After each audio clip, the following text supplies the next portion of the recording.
Okay, so there we go. Number one, check. Number two, change levels. We're gonna fix this problem. Okay, so we're gonna start moving levels up, down, right and left. We're gonna select trusses and take them up a little bit, snap to different points. That shouldn't take long, so let's go one by one. Change of level names and create new levels. Rename atrium roof as gym roof. Okay, so for that I'm gonna go to one of the elevations or section. Let me see. I'm gonna place the notes because I cannot see it right now. Now everybody's doing this crossing thing.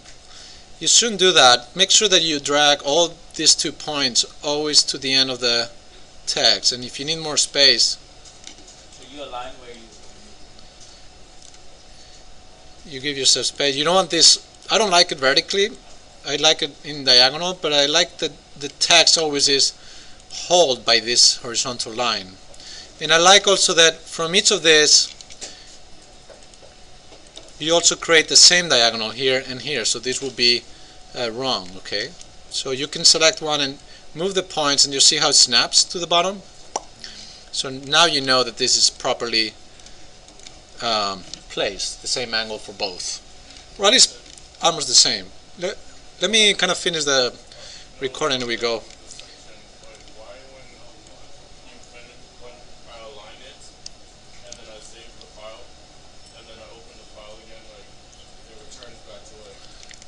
No, it could be. I can check your file afterwards. I'm not sure. Okay, so let's go step by step. I'm also going to put it on 1/8 for now so I can see it better.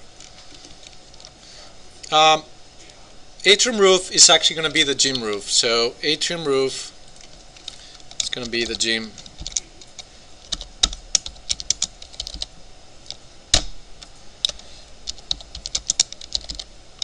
roof. It's going to say you want to rename it. Yes. And move the level vertically up to 33 feet. Right now it's 30, so you can select MV for moving 3 feet. No, it's going to think a bit and it's going to move it. Rename bottom of truss as bottom of truss gym. So we have bottom of truss. Select once, twice, gym. Say yes. Do you want to rename that? And move it to the level 26. So I'm going to select that. Move MV, and 26 means 3 more, no?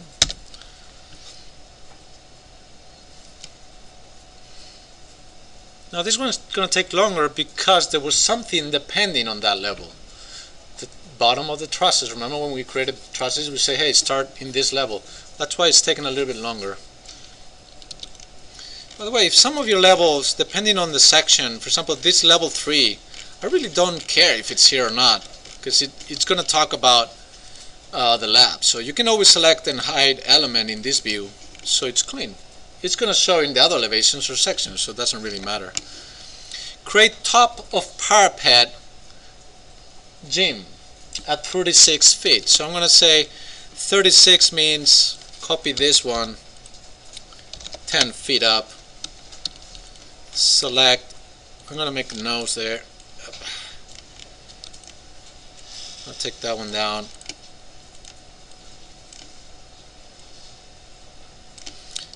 And this is going to be top of parapet gym. 36. We're going to create another one, bottom of truss atrium. 38. So we are 36 here. CO 38. 2 more, no? Let me see if I can put it here. Yeah.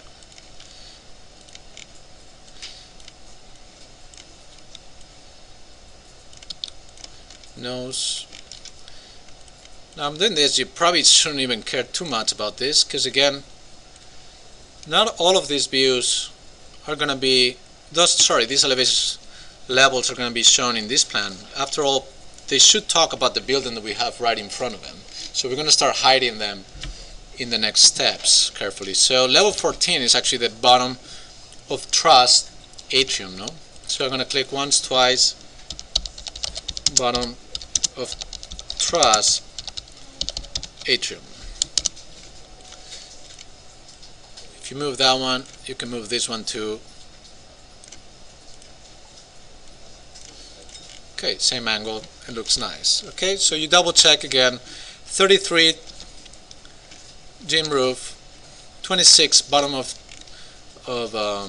truss in the gym, top of parapet gym here is 36, and bottom of truss atrium 38. Okay, good.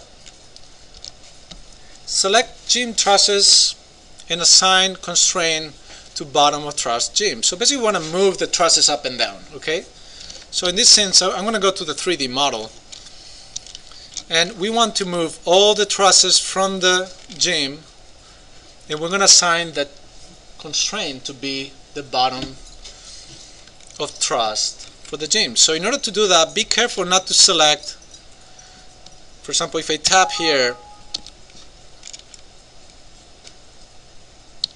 you see how you have that little, let me see if it happens. This is what you have to select, the kind of a grid line or dash line. That's your truss. Okay, so you're gonna press Control,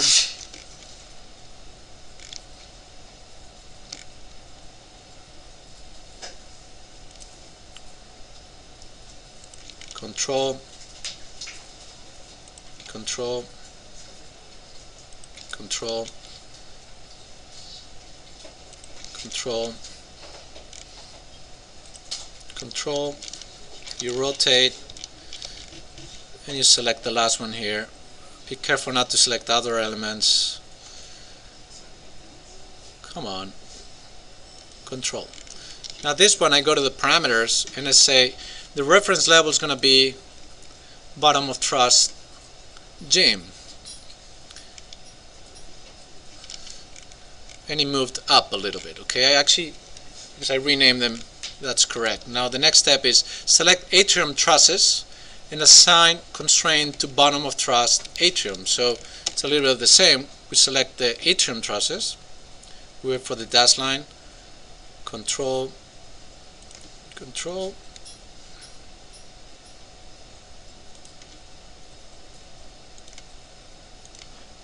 pressing Control, and we assign bottom of truss atrium.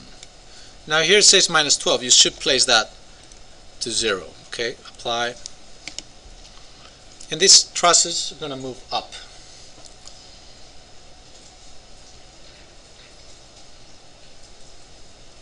There you go.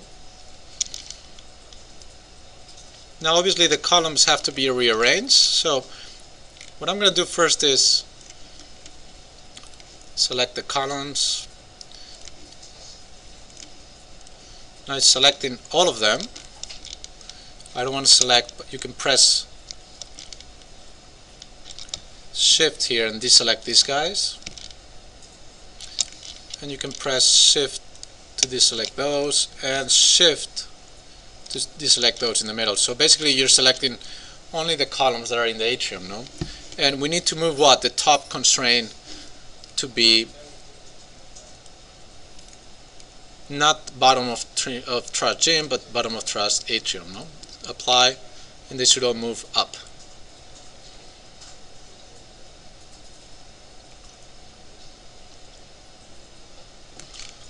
Okay, I'm going to save this.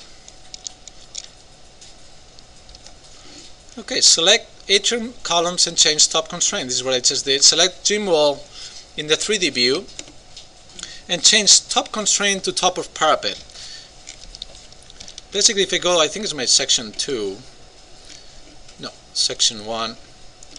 Cuts the gym here. So basically, this is the wall of the gym. We want it to move up to top of parapet gym. I'm going to do that in the 3D. The 3D is very good to select many things at the same time, better than any view. If you try to select something in one of the views, you're most probably not going to select something that you have behind the section, for example. So here I select all the walls of the gym by pressing tab, no? on top of the wall.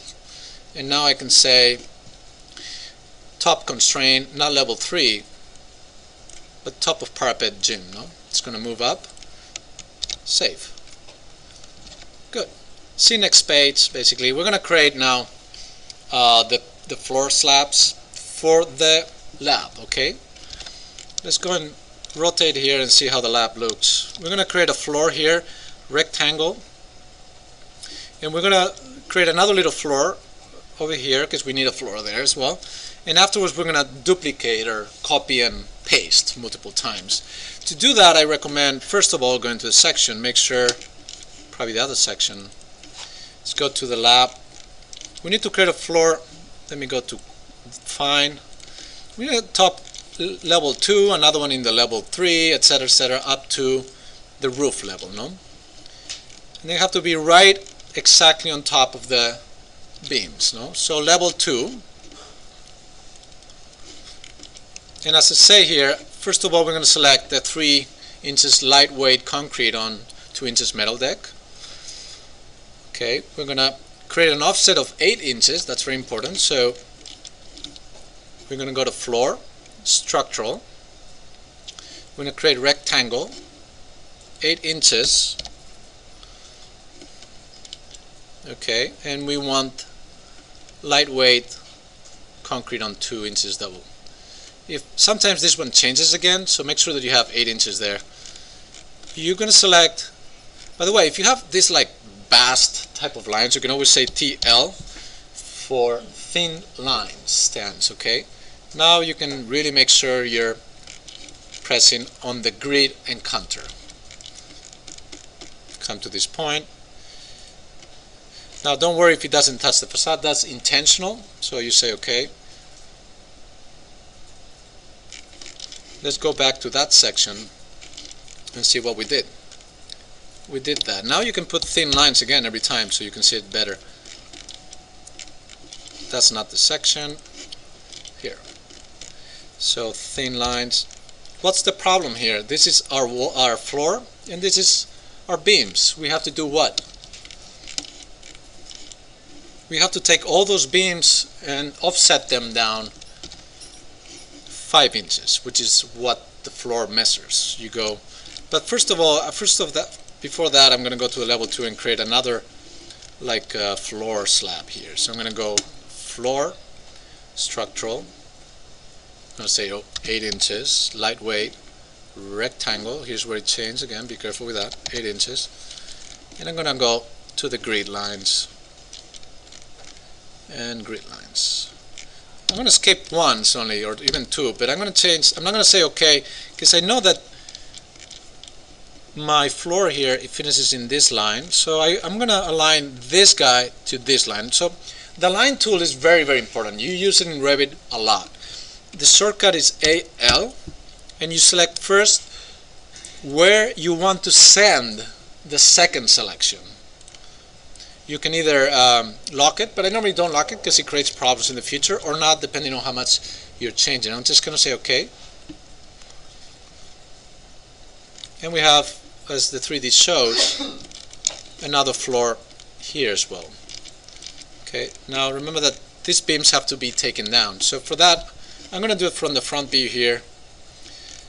I'm going to select everything. Oops.